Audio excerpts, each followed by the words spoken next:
It is very sad to hear that young adults, adolescents, don't like to read. Right. And there's a reason for it. How do we capture, how do we envision?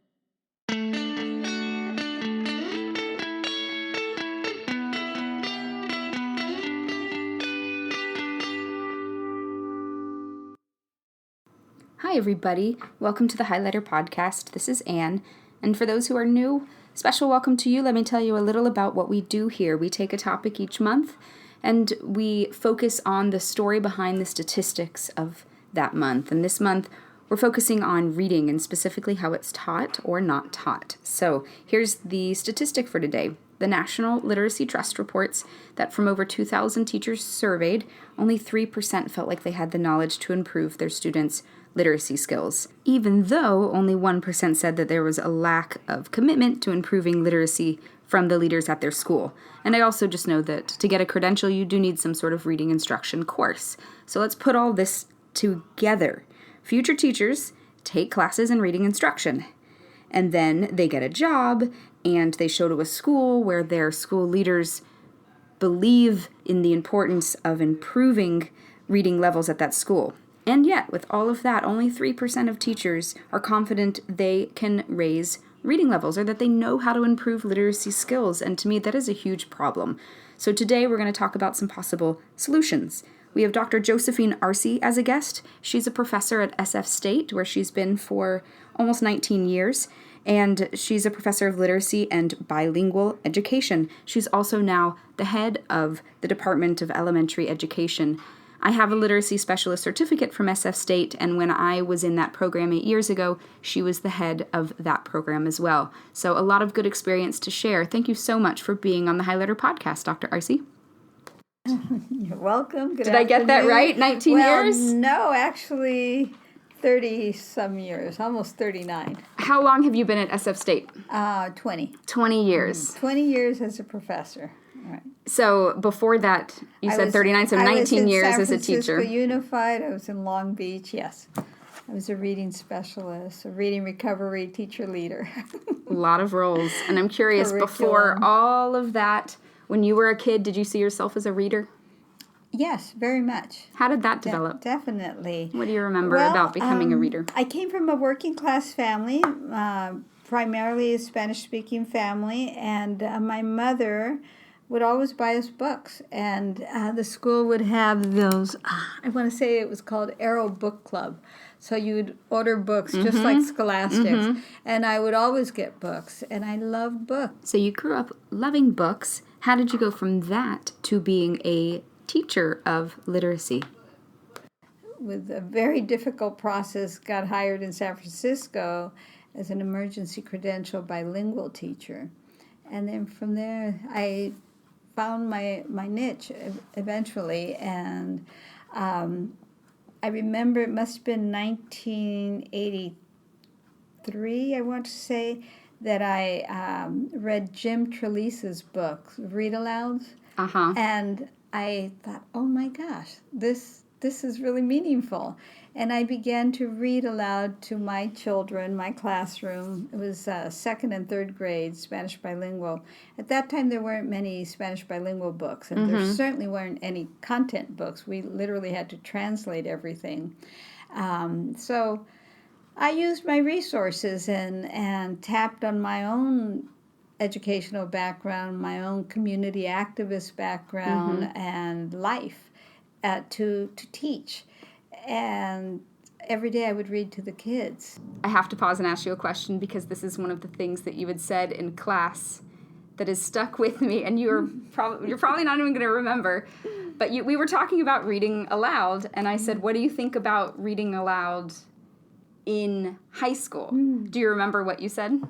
Yes, of course. Okay, what is your advice for having students read text aloud versus reading to themselves? Okay, so I think we have to think about it in different ways. One, should we read aloud to students in high school? Absolutely. I think the teacher should read aloud, and that not all teachers have developed that skill of having prosody when they're reading aloud, and they need to practice. So I would never get a book and just read it as a cold text. So or popcorn and have the students read aloud. Yeah, I would actually practice reading if I'm going to read some expository text, or if I'm going to read biography for a social science course, or if it's just plain and beautiful literature. I would practice, because we are the models, and for many of our students, we may be their only models on how the voice can sound.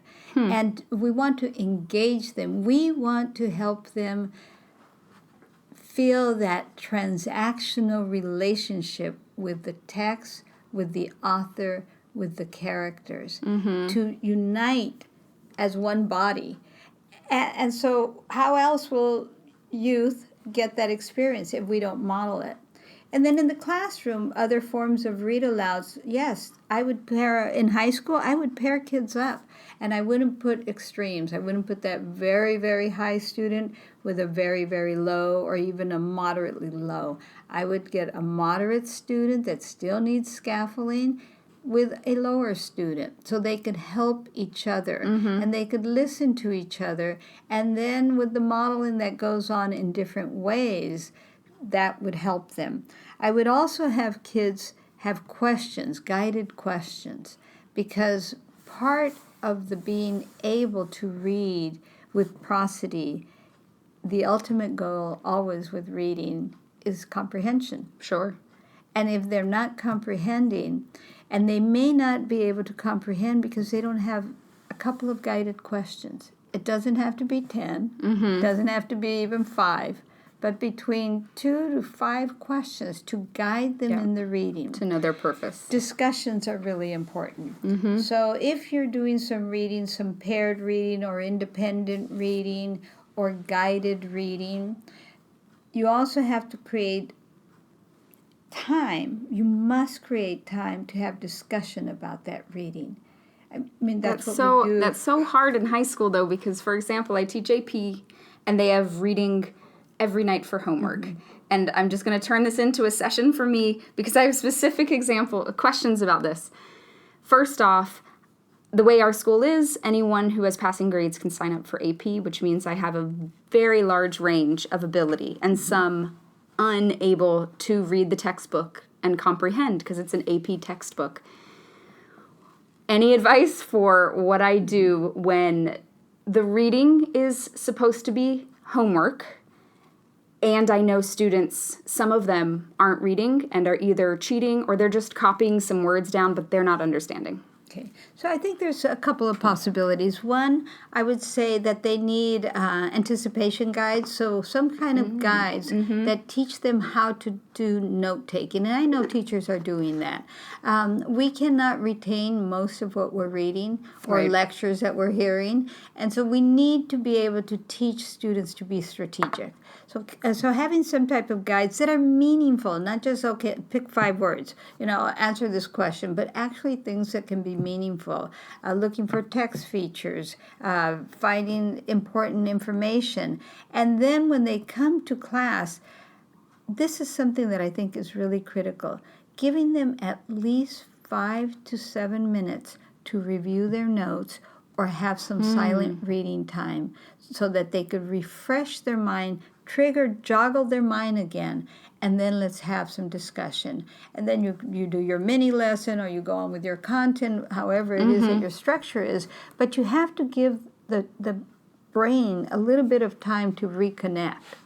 I mean, we do this with adults. We do this in educational classes. So if we're not doing this with kids, we're missing an important way for them to reorganize themselves and refocus. Yes, and I have a couple students who I believe to be reading at an elementary school level. So in general, students don't come at grade level. At my school, at least, it's usually below. But then there's always some that are much farther below. And in high schools, we don't have literacy specialists. We don't have pull-out intervention. I know. What a shame. It is a shame. That has to unless change. there's an IEP or 504, there is not space for help. And so a lot of teachers can spot the signs. They can guess that the student is a struggling reader, and then they usually actually have scores to back that up. And then what do? So I hear that they should be scaffolding the text, but is there more that a teacher can do beyond saying, let's work one-on-one outside of school? I say stand up, organize, and resist. I mean, seriously, this is pedagogically unsound. And so when we talk about equity gaps, and I really have a problem with this whole notion of gaps, but when we talk about access and equity, then the schools are not being equitable because these kids, there is no catching up. There is developing. And so a non-reader can become a reader. But one teacher who is seeing 100 to 150 kids in one day, that's a monumental task. Right. So even though this teacher can spot a student, I'm not joking when I say you need to demand that there be specialists to supplement and move away from the notion of remediation, but to support and scaffold students. You could break up into pods. You could break up into smaller learning communities that for 40 minutes in a day. I mean, think about how much is lost when a student can't read the content, and how much would be gained if that student for 6 weeks is allowed to be with others that are at their reading level, not grade level, their reading level, and work together to build strategies, to develop vocabulary, to learn how to read. It is amazing. And you think they can do that in groups? It doesn't have to be one-on-one. It doesn't have to be one-on-one because you would put them more or less in their levels, like we do in elementary levels. And those levels are temporary. And you talk to the kids honestly and sincerely, authentically, that here's what's going on. Here is what's going on.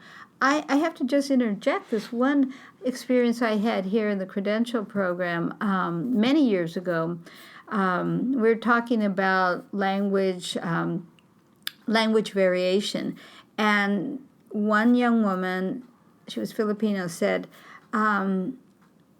so are you saying that we have to say things a certain way? And I said, well, there is a standard or an academic, I prefer an academic language, and we need to provide children with that access. And someone said, well, that's really racist. And I said, okay. And then someone else said, well, I've always said library. And I said, but it's library. And 3 or 4 students got very upset with me, and they said that I was imposing on them. I said, it is library, and you are going to be teachers, and you need to be the models. And so you can code switch, and you can speak a certain way at a certain time. But when you're in the classroom, you need to be the model. Afterwards, that student came to see me. Everybody had left, and she said, Dr. Arce, I need to know, is it really library? And I said, yes. And she said, I am in a post-BA program, and not one of my teachers ever told me. And I've never forgotten that, because I think we, as teachers, have to capture. And if we are honest with students and tell them, here's where I think you need to work and improve. Here's where I think you can go. A story that I've shared is that when I was at Treasure Island Job Corps and I taught reading, I had a student that never showed up to class, and I tracked him down and I found him and I said, you're reading at a 3rd grade reading level. You need to come to class. And he said, you don't think I know I can't read? Walked away, never came to class. And the lesson that I took away is that, yes, we need to be honest with the students, but we need to be very confident that we can help them. Exactly. And that's actually the disconnect that I think is even greater, is that we can tell them, look at this score. You're struggling in reading right now at grade level. And not flood them. Right, and not make them feel shame, but say, I actually can help you. Yes, and here are a couple of things that we could do. And so I think that we do need to restructure how secondaries is organized, because if you have that many students that are not reading, how many of them are going to go to the university? How many of them will stay 7 years in a community college and drop out? Yep. And that's a reality. So if we're talking about breaking down barriers and equity and social justice and all these other great philosophical perspectives, we have to act upon it. And I do believe that there are resources. So you've talked about scaffolding in both having some sort of guide while someone reads, in having them get into groups Small and groups. make meaning together. Any other things that are things secondary teachers? Discussion is a very important piece. So not answering questions, but actually open-ended questions. Again, not too many, and then having students generate those. And so motivation might be very low. It might be varied, right? Even those kids that walked in motivated, that motivation could be lost as they find that they're not being stimulated enough in class, or that they're seeing that there's so much attention being paid to some students and not to others, a management issue, just resources. So I think that that there has to be this notion of, in the classroom, breaking it up into groups and working with different groups, and basically the teachers circulating. So not and they as get much different lecture. level text. And they would get different level text. That could be one. They could get different level discussions. They could get different level vocabulary. Spelling, for example, it's shocking that students have such a hard time spelling. But why? Because they didn't get the how do we learn to spell? How do words work? And it's secondary teachers, and I'm certainly not into blaming at all. You've inherited children who come from all different walks. Yes. And the reality is, we can't teach one shoe fits all. Right. One lesson fits all. How do we break those lessons down for different students in 50 minutes or 45 minutes by the time they sit down and you're actually teaching your lesson? So what are your learning outcomes, but for different groups? So that everyone is improving, and you're not focusing on one group and leaving out another. Yes. And the discussions, the critical discussions, could be with everybody. With everybody. I just observed some secondary students that are incarcerated, and these 3 of them were just brilliant young men. Brilliant. And they have problems spelling, and most of the students that were in there, all of them had reading difficulties. Right. Yeah, I think that when I think of all the students that I've taught who have graduated, and by now it's definitely over 1,000, the ones who have stayed in college and graduated, it's more likely that they didn't have passion yet, but they had the skills and they found the passion in college, than the students that have this passion, but they don't really have reading and writing skills, and they get to college and the passion kind of fizzles out and they drop out because they didn't have the skills to do the work. So that's so hard to see. There's a group that I've always said we have to be careful not to lump all kids in the same category. There's either the very skilled or the very struggling. But there's this huge group in the middle that need the support, need the exposure, need the guidance. And I would say that many of them come from first-generation families, from working class backgrounds, from underrepresented people of color, that there's a support at home emotionally, and certainly in the stability or other ways, but there is the academic resources. Right. And so we in the schools need to be able to provide that. I also think that if high schools partner up more with universities in the student teaching and residency programs, you basically have another person in there helping you. Yes, you are mentoring, but you have one person, and my ideal would be to have 2 student teachers in a classroom at the same time. that would support you accomplishing so much. Because as I they agree. are learning, they're getting guidance from their programs here, but they're also practicing. There's a sense of collaboration between the cooperating teacher and the student teachers, so you can learn and mentor and be able to provide a greater service to the students. So that's something to consider. Yes, please send them to me, and I love it. Look at teacher residency programs. Okay, I will. I actually do. I have a coworker with a TA that I think every time I see him, like, that looks really fun. I focused a lot on secondary. You know, that's what I teach. We also have a lot of elementary school teachers that listen. And I saw a video of you where you were talking about a school that was being shut down, that you went into the school and you worked with struggling first graders, and that you were able to do, you called it participatory research, which we won't get into here, but I thought it was phenomenal to go into a school as a researcher and actually want to implement change and not just observe. But you were able to accomplish huge growths. And the little clip I saw, that's all that it said.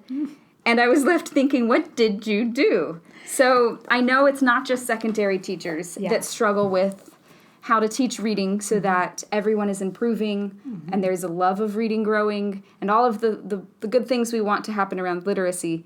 What did you do in that school with first graders?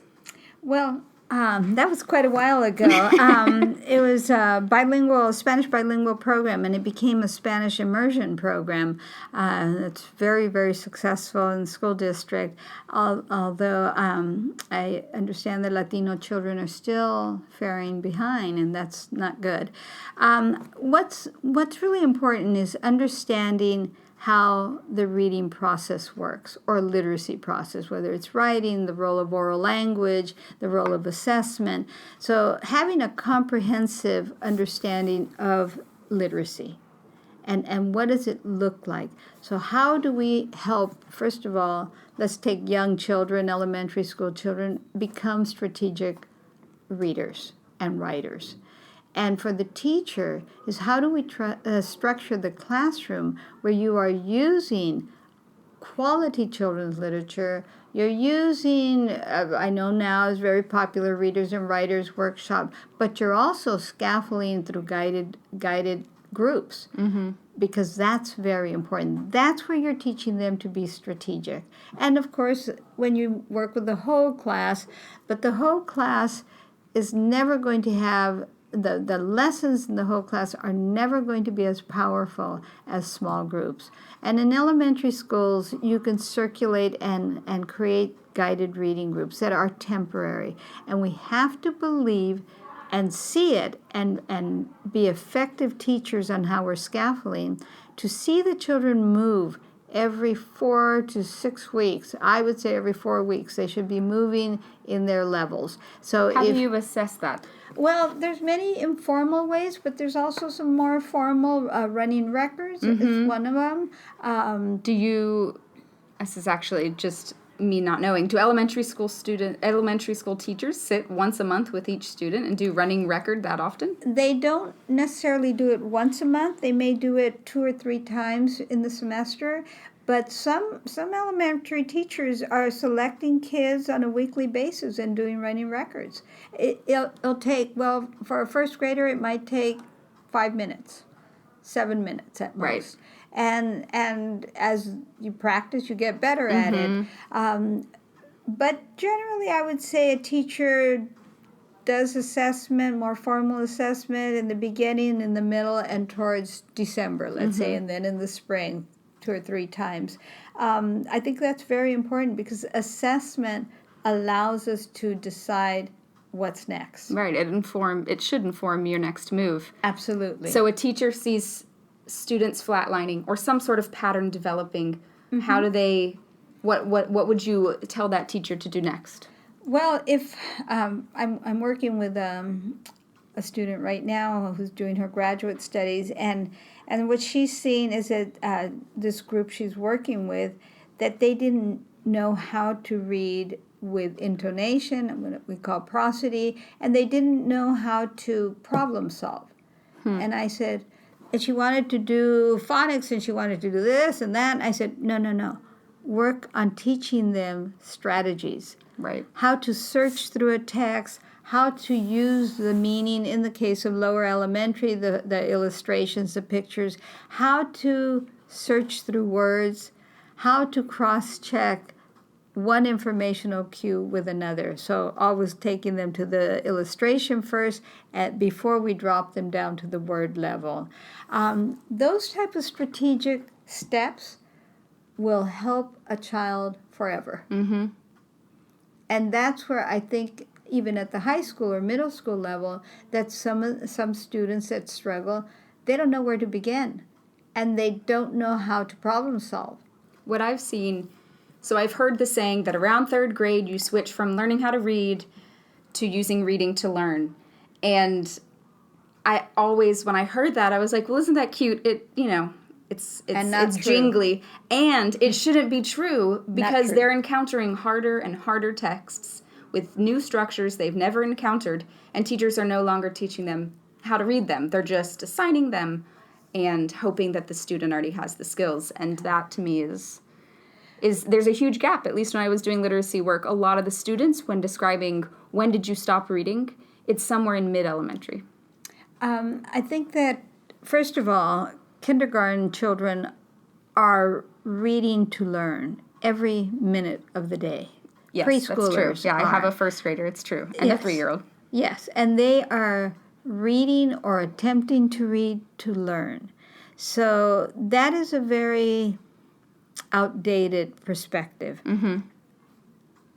We are always trying to discover, and we're curious, and we have inquiry. And if given the opportunity, a child learns to ask those questions and to be curious. I'm sure you see it in your children. Yes, definitely. Watching a child learn how to read is incredible because I'm not teaching them. Like, there's something happening in their brain where they're ready and the stages, and all of the sudden it's, I don't want to read aloud, to let's get every Mo Willems book. Mm-hmm. And then we're in that for a while, and then all of a sudden, can we try chapter books? And it's like, I'm not teaching it, and it's very exciting to watch, and I see that, and I think of my high schoolers who hate reading and are at an elementary reading level, and I'm like, what happened between this exciting that maybe they didn't get that level of excitement, because that excitement for literacy, for books, also happens at home. Mm-hmm. It happens in multiple spheres. It happens in the classroom. It happens at home. And we are just starting with a new generation of teachers. You have to remember, for the last 12 years, from No Child Left Behind to Race to the Top under Obama, all of those years, teachers were indoctrinated, forced to follow prescriptive literacy approaches, mm-hmm. which were a lot about timing kids on fluency, which is absurd, learning a lot of words sometimes out of context. Right. And so now this new generation of teachers are learning to push children, to encourage them to have more questions, to have more inquiry, and to learn to observe. I mean, there were some of us doing that back in the 90s and late 80s, but overall, that period of No Child Left Behind